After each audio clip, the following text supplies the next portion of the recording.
Alright, hey there YouTubers. I'm sure by now you guys read the description or the title. Doing a small little video here on my Avalanche midgate sub box. It's a little dark out here. But I figured I'd do a little video on it. Just short clip series. Being that there's not a lot of videos of this setup right here in this box from this website. I've only seen one other video. I figured I'd like to do an actual detailed installation one because I see a lot of people getting a lot of questions. This won't be the greatest quality either. It's just a cell phone. I don't have a camera, so I'm just making do with what you got. So I hope you guys can pick up what I'm laying out here for you. But this is the Chevy Avalanche midgate sub box from Car Audio Factory. It's a really nice box, solid, rhino lined, really durable, weatherproof. But I'll leave the rest of the reading to you guys. Go to the website, I'll leave a link. But so far this is what I got. It's a box.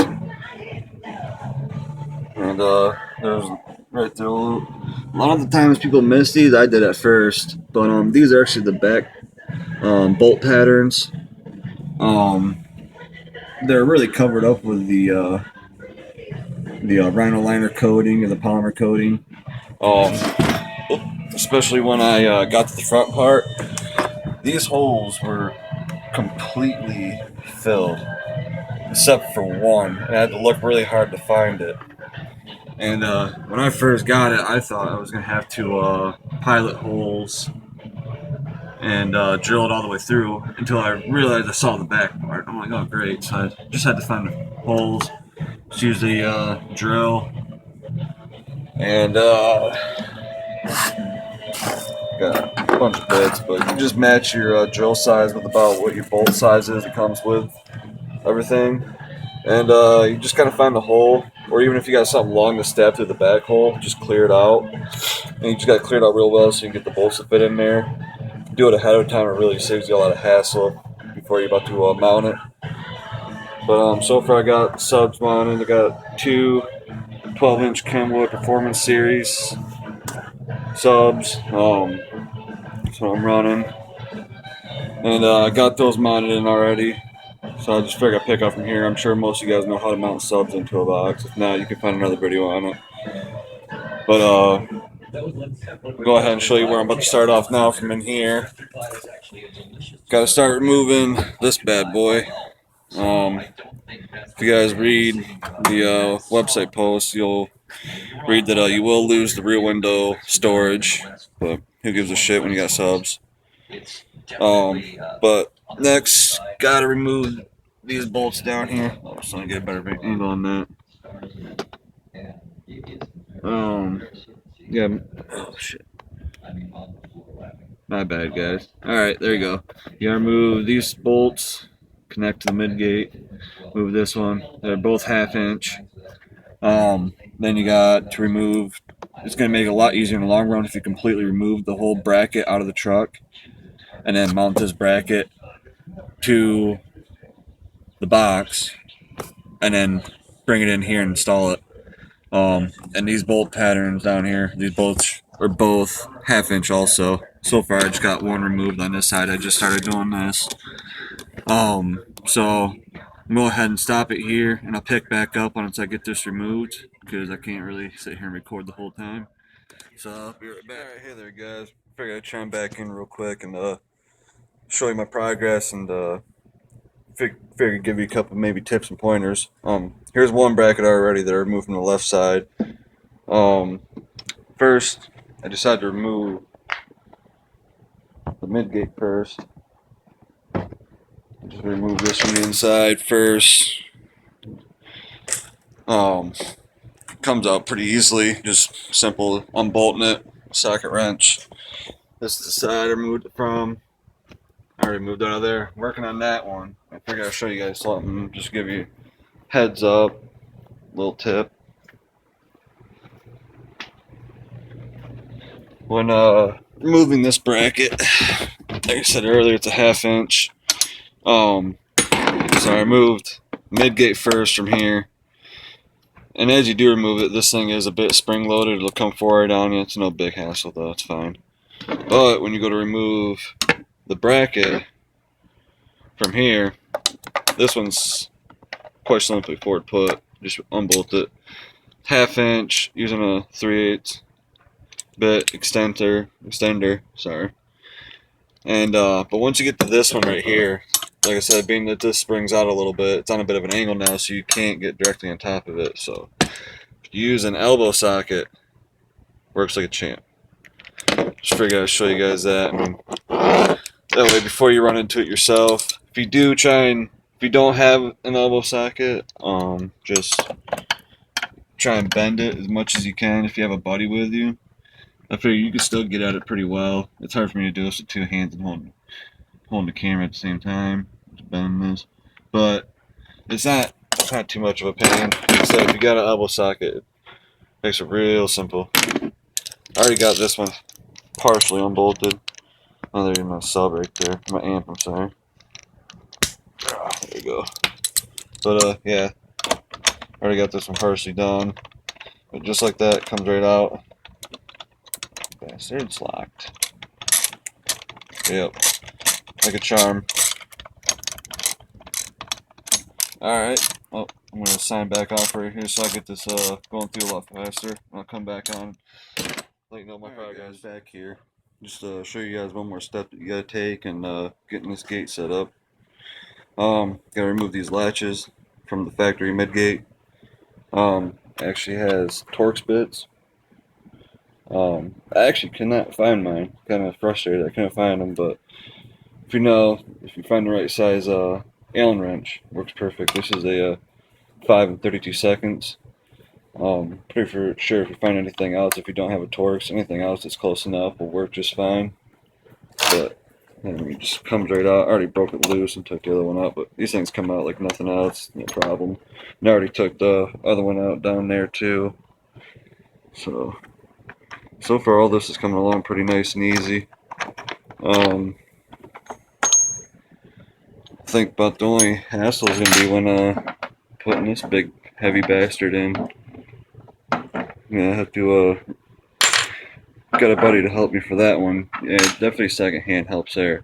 That thing's really heavy and awkward to handle, so you definitely have second hand would really help. So alright, got this bracket removed. Oops. Already had this one removed. That one goes here, that one will go down on the right side. And put this aside for now. I'm gonna get working on getting these mounted right here. There's one for this side, the other one's over there. Yep, I'm thinking I'm gonna have to see. That's the thing about these bolt slots. They're actually adjustable slots on both ends. This is the bottom of the plate, and this is what mounts to here.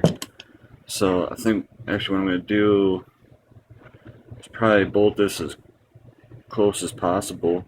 I probably want to fully tighten it until you get it loaded up from there, and then from there just those so you can get your height and everything set perfect. That way you have a firm fit around your seal, and then from there just bolt it down.